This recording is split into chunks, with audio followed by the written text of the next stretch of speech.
हमारे मुख्यमंत्री जी से भी मैं कहना चाहूंगा, आप तो इंडी अलायंस के बहुत बड़े मजबूत पिलर है। यहां शशि थरूर भी बैठे हैं और आज का ये इवेंट कई लोगों की नींद हराम कर देगा। हमारे मुख्यमंत्री जी से भी मैं कहना चाहूंगा, आप तो इंडी अलायंस के बहुत बड़े मजबूत पिलर है। यहां शशि थरूर भी बैठे हैं और आज का ये इवेंट कई लोगों की नींद हराम कर देगा। मैं अभी पोर्ट की विजिट करके आया हूं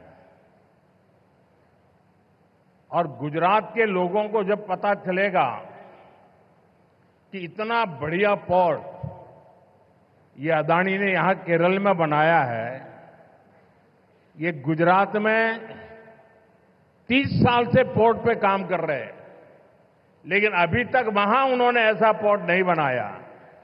तब उनको गुजरात के लोगों से गुस्सा सहन करने के लिए तैयार रहना पड़ेगा। അദാനി വളരെ വേഗത്തിൽ നമ്മുടെ വിഴിഞ്ഞം പോർട്ടിന്റെ നിർമ്മാണം പൂർത്തിയാക്കി. 30 വർഷമായി ഗുജറാത്തിൽ അദാനിയുടെ പോർട്ട് പ്രവർത്തിക്കുകയാണ്. എന്നാൽ ഇത്രയും വലിയ പോർട്ട് അദ്ദേഹം നിർമ്മിച്ചു നൽകിയത് കേരളത്തിലെ വിഴിഞ്ഞത്താണ്. ഇക്കാര്യത്തിൽ ഗുജറാത്തിലെ ജനങ്ങളുടെ പരാതി അദ്ദേഹം കേൾക്കേണ്ടി വരും. हमारे मुख्यमंत्री जी से भी मैं कहना चाहूंगा, आप तो इंडी अलायंस के बहुत बड़े मजबूत पिलर है। यहां शशि थरूर भी बैठे हैं और आज का ये इवेंट कई लोगों की नींद हराम कर देगा। നമ്മുടെ എയർലൈൻസുമായിട്ടുള്ള ബന്ധപ്പെട്ട പ്രശ്നങ്ങൾ, അതുമായി ബന്ധപ്പെട്ട കാര്യങ്ങളിലും ആവശ്യമായ ശ്രദ്ധ നൽകണം. He could not.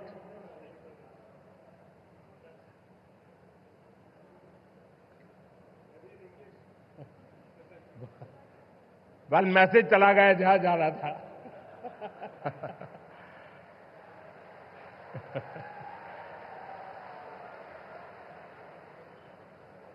साथियों, पोर्ट इकोनॉमी की पूरे पोटेंशियल का इस्तेमाल तब होता है जब इंफ्रास्ट्रक्चर और ईज ऑफ डूइंग बिजनेस दोनों को बढ़ावा मिले। पिछले 10 वर्षों में यही भारत सरकार की पोर्ट और वाटरवेज पॉलिसी का ब्लूप्रिंट रहा है।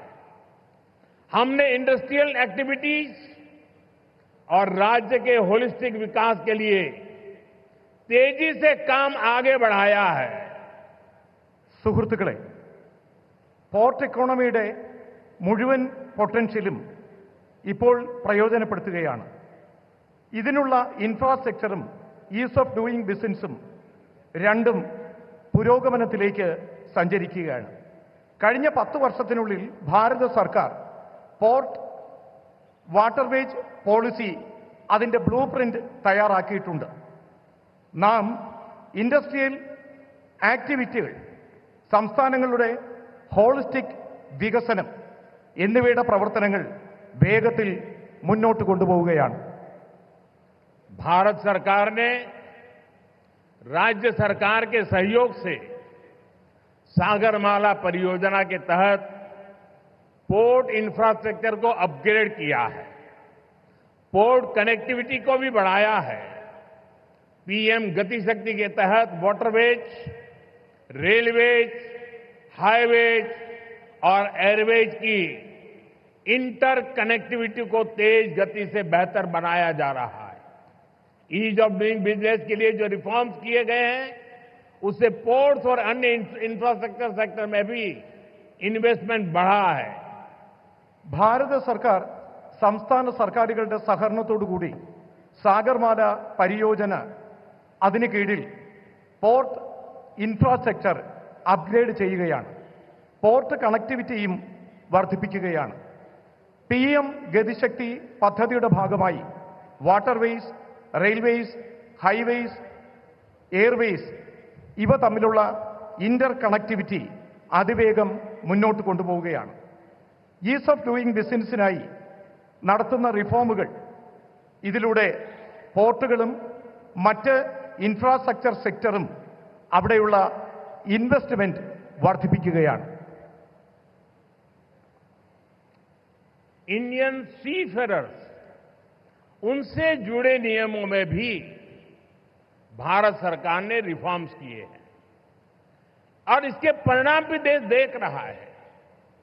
2014 में इंडियन सीफेरर्स की संख्या 1.25 लाख से भी कम थी. अब इनकी संख्या 3.25 लाख से भी ज्यादा हो गई है. आज भारत सीफेरर्स की संख्या के मामले में दुनिया के टॉप 3 देशों की लिस्ट में शामिल हो गया है. ഇന്ത്യൻ കടൽ യാത്രക്കാരുമായി ബന്ധപ്പെട്ട നിയമങ്ങളിലും ഭാരത സർക്കാർ മാറ്റം കൊണ്ടുവരികയാണ്. ഇതിന്റെ മാറ്റം രാജ്യത്ത് കാണാനാകുന്നു. 2014 ഇന്ത്യൻ സീഫെയേഴ്സിന്റെ എണ്ണം 1.25 ലക്ഷത്തിൽ കുറവായിരുന്നു. എന്നാൽ ഇപ്പോൾ ആ എണ്ണം 3.25 ലക്ഷത്തിലധികം വർദ്ധിച്ചിട്ടിരിക്കുകയാണ്. ഇന്ന് ഭാരതം കടൽ യാത്രക്കാരുടെ സംഖ്യയുടെ കണക്കിൽ ലോകത്ത് ആദ്യത്തെ 3 രാജ്യങ്ങളുടെ ലിസ്റ്റിൽ ഉൾപ്പെടുന്നു. फ्रेंड्स, शिपिंग इंडस्ट्री से जुड़े लोग जानते हैं कि 10 साल पहले हमारे शिप्स को पोर्ट्स पर कितना लंबा इंतजार करना पड़ता था. उन्हें अनलोड करने में लंबा समय लग जाता था. इससे बिजनेस, इंडस्ट्री और इकोनॉमी सबकी पर स्पीड प्रभावित होती थी. लेकिन हालात अब बदल चुके हैं. पिछले 10 वर्षों में हमारे प्रमुख बंदरगाहों पर शिप टर्न अराउंड टाइम में 30% तक की कमी आई है.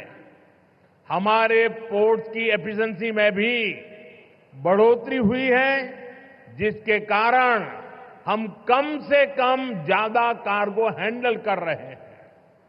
ഷിപ്പിംഗ് ഇൻഡസ്ട്രിയുമായി ബന്ധപ്പെട്ട ആളുകൾക്കറിയാം, 10 വർഷങ്ങൾക്ക് മുൻപ് നമ്മുടെ കപ്പലുകൾക്ക് പോർട്ടിൽ ധാരാളം സമയം ചെലവഴിക്കേണ്ടി വന്നിരുന്നു.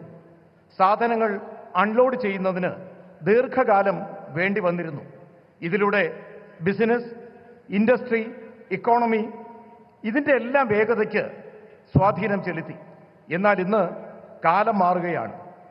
കഴിഞ്ഞ 10 വർഷത്തിനുള്ളിൽ നമ്മുടെ പ്രമുഖ തുറമുഖങ്ങളിൽ ഷിപ്പ് ടേൺ അറൌണ്ട് ടൈമിൽ 30% കുറവ് വന്നു. ഇതിലൂടെ പോർട്ടുകളുടെ എഫിഷ്യൻസി വർദ്ധിച്ചു. ഇത് കാരണം കുറഞ്ഞ സമയത്തിനുള്ളിൽ കൂടുതൽ കാർഗോ ഹാൻഡിൽ ചെയ്യാൻ നമുക്ക് കഴിയുന്നു. साथियों, भारत की सफलता के पीछे पिछले 1 दशक की मेहनत और विजन है. पिछले 10 वर्षों में हमने अपने पोर्ट्स की क्षमता को 2 गुना किया है. हमारे नेशनल वाटरवेज का भी 8 गुना विस्तार हुआ है. आज ग्लोबल टॉप 30 पोर्ट्स में हमारे 2 भारतीय पोर्ट्स हैं. लॉजिस्टिक परफॉर्मेंस इंडेक्स में भी हमारी रैंकिंग बेहतर हुई है. ग्लोबल शिप बिल्डिंग में हम टॉप 20 देशों में शामिल हो चुके हैं. സുഹൃത്തുക്കളെ, ഭാരതത്തിന്റെ ഈ വിജയം കഴിഞ്ഞ ദശകങ്ങളിലെ നമ്മുടെ പരിശ്രമത്തിന്റെയും കാഴ്ചപ്പാടിന്റെയും ഫലമാണ്. കഴിഞ്ഞ 10 വർഷത്തിനുള്ളിൽ നമ്മുടെ പോർട്ടുകളുടെ ക്ഷമത 2 ഇരട്ടി വർദ്ധിച്ചു. നമ്മുടെ നാഷണൽ വാട്ടർവേസിന്റെ വേഗത 8 ഇരട്ടി വർദ്ധിച്ചു. ഇന്ന് ഗ്ലോബൽ ടോപ്പ് 30 പോർട്ടുകളിൽ നാം 2ാം സ്ഥാനത്ത് നമ്മുടെ 2 പോർട്ടുകളുണ്ട്. ലോജിസ്റ്റിക്സ് പെർഫോമൻസ് ഇൻഡെക്സിലും നമ്മുടെ റാങ്കിംഗ് മികച്ചതാണ്. ഗ്ലോബൽ ഷിപ്പ് ബിൽഡിംഗിൽ നാം ആദ്യത്തെ 20 രാജ്യങ്ങളിൽ ഉൾപ്പെട്ടിട്ടുണ്ട്. अपने बेसिक इंफ्रास्ट्रक्चर को ठीक करने के बाद हम अब ग्लोबल ट्रेड में भारत की स्ट्रेटेजिक पोजीशन पर फोकस कर रहे हैं. इस दिशा में हमने मैरीटाइम अमृतकाल विजन लॉन्च किया है। विकसित भारत के लक्ष्य तक पहुंचने के लिए हमारी मैरीटाइम स्ट्रेटेजी का वो क्या होगी, हमने उसका रोड मैप बनाया है। നമ്മുടെ റോഡ് ബേസിക് ഇൻഫ്രാസ്ട്രക്ചർ ശരിയാക്കിയതിനു ശേഷം നാം ഇപ്പോൾ ഗ്ലോബൽ ട്രേഡിൽ ഭാരതത്തിന്റെ സ്ട്രാറ്റജിക് പൊസിഷൻ ഫോക്കസ് ചെയ്യുകയാണ്. ഈ ദിശയിൽ നാം മാരിടൈം അമൃത്കാൽ വിഷൻ ലോഞ്ച് ചെയ്തിട്ടുണ്ട്. വികസിത ഭാരതം എന്ന ലക്ഷ്യത്തിലേക്കുള്ള നമ്മുടെ യാത്രയിൽ, അവിടെ എത്തിച്ചേരുന്നതിനുള്ള നമ്മുടെ യാത്രയിൽ മാരിടൈം സ്ട്രാറ്റജി എന്താകും, ഇതിനായി നാം रोड मैपम तैयाराക്കിയിട്ടുണ്ട്. आपको याद होगा G20 समिट में हमने कई बड़े देशों के साथ मिलकर India middle east Europe corridor पर सहमति बनाई है. इस रूट पर केरला बहुत महत्वपूर्ण पोजीशन पर है. केरला को इसका बहुत लाभ होने वाला है. നിങ്ങൾക്ക് ഓർമ്മ കാണും, G20 സമ്മിറ്റിൽ നാം വലിയ രാജ്യങ്ങളോടൊപ്പം ചേർന്ന് India middle east Europe corridor എന്ന കാര്യത്തിന് അനുവാദം നേടിയിട്ടുണ്ട്. ഈ റൂട്ടിൽ കേരളം വളരെ മുന്നിലാണ് പ്രവർത്തിക്കുന്നത്. കേരളത്തിന് ഇതിലൂടെ വളരെയധികം ലാഭകരമായ കാര്യങ്ങൾ ഉണ്ടാകും. साथियों, देश के मैरीटाइम सेक्टर को नई ऊंचाई देने में प्राइवेट सेक्टर का भी अहम योगदान है. पब्लिक प्राइवेट पार्टनरशिप के तहत पिछले 10 वर्षों में हजारों करोड़ रुपए का निवेश हुआ है. इस भागीदारी से न केवल हमारे पोर्ट्स ग्लोबल स्टैंडर्ड पर अपग्रेड हुए हैं, बल्कि वो फ्यूचर रेडी भी बने हैं. प्राइवेट सेक्टर की भागीदारी से इनोवेशन और एफिशिएंसी दोनों को बढ़ावा मिला है. और शायद मीडिया के लोगों ने एक बात पर ध्यान केंद्रित किया होगा, जब हमारे पोर्ट मिनिस्टर अपना भाषण दे रहे थे तो उन्होंने कहा, अदानी का उल्लेख करते हुए उन्होंने कहा कि हमारी सरकार के पार्टनर एक कम्युनिस्ट गवर्नमेंट का मंत्री बोल रहा है प्राइवेट सेक्टर के लिए कि हमारी सरकार का पार्टनर, ये बदलता हुआ भारत है.